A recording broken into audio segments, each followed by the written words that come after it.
বরিশালের মেহেন্দিগঞ্জ উপজেলার চাঁদপুর ইউনিয়নের ৫ নম্বর ওয়ার্ডের ঢালিরহাট সংলগ্ন খালের পাড়ের রাস্তাটি এখন স্থানীয়দের জন্য চরম দুর্ভোগের কারণ। দীর্ঘদিন সংস্কার না হওয়ায় এবং খালের তীব্র স্রোতে ভেঙে রাস্তাটি এখন চলাচলের সম্পূর্ণ অনুপযোগী। মেহেন্দিগঞ্জ প্রতিনিধি মোহাম্মদ আতিকুর রহমান জানিয়েছেন, চাঁদপুর ও মেহেন্দিগঞ্জ সদর ইউনিয়নের প্রায় ২০০ পরিবারের একমাত্র ভরসা এই রাস্তাটি। প্রতিদিন স্কুল কলেজগামী শিক্ষার্থী, কর্মজীবী মানুষ ও কৃষকেরা জীবনের ঝুঁকি নিয়ে এখানে চলাচল করছেন।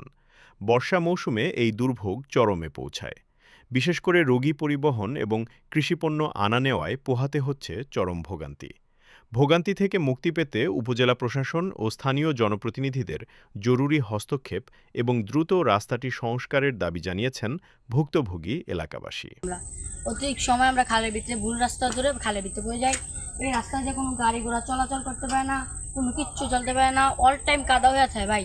চতুর্দিকে পানি ভরা, দেখেন ভাই, চতুর্দিকে পানি ভরা।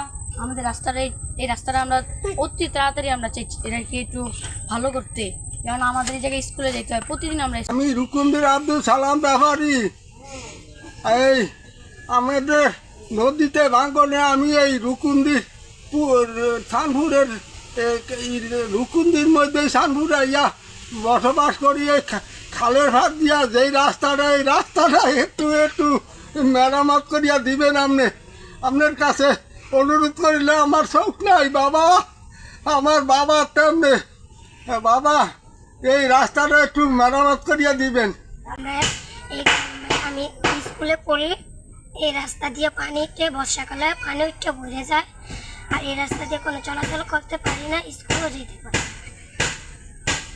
শুনলো না সব আমাকে নদীর কিনার দিয়ে ভাঙ্গা যাইতে, সেইটা ফাইলিং করে দিলে আমাকে একটু ফলান টোলান সব সুবিধা হইতো। স্কুলে মাদ্রাসা যাইতে আইতে 200-300 গড়লেই আমরা খুব কষ্টে আছি, জোয়ারে বললে সব তলে যায়।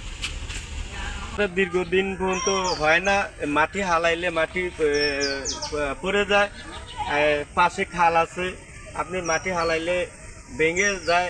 যদি পাইলিং করে যদি ব্যবস্থা করে তাই আমাদের এই রাস্তাটা সম্ভাবনা টিকার জন্য সম্ভাবনা আছে। এটাই আমরা মন্ত্রী মহোদয়ের কাছে আবেদন করতে আছি। যদি আমাকে রাস্তাটা এনে দীর্ঘ অনেক মানুষে যাতায়াত করে, বর্ষা হইলে এক মাজা পানি হয়, আমাকে বাড়িতে আসতে কষ্ট হয়।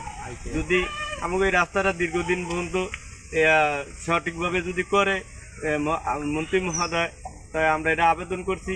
যদি আমাকে রাস্তাটা করা হয় তো আমাকে যাতায়াতের সবারই সুবিধা হবে। আমাদের এই রাস্তাটা মগন্ধে বললেও দীর্ঘদিন দুই জায়গার মাঝখানে রাস্তাটা, এই রাস্তাটা মগন্ধ রোড ঠেলাটা এই কারণে কোনো চেয়ারম্যান রাস্তাটা করতে আসে না।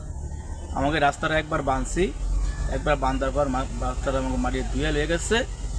এখন আমরা চাই যে রাস্তাটা একটু পাইলন করে একটু ডালাই দিয়ে দেবো। আমাদের মানুষ যাইতে অনেক কষ্ট, 4-500 ঘর আছে, পুরান স্কুলে যাইতে না, মাদ্রাসারে ঠিকমতো পড়তে যাইতে পারে না আমার স্কুলে। এই বিধায় আমি চাই যে রাস্তাটা একটু পাইলন করিয়া ইট বসাইয়া মোটামুটি দিলে মানুষ যাইতে পারবে। 2 কিলো রোড মাছ দুনো পিসেই রোড ফাঁকা, মাঝখানে জায়গাটা ধুয়ে দিছে, আমার জায়গাটা হইতে আসে না। আর মানুষ যাতে পারি এন দিয়েই হইতে আসে না। আমি চাই যে রোডটা জরুরিভাবে হইতে।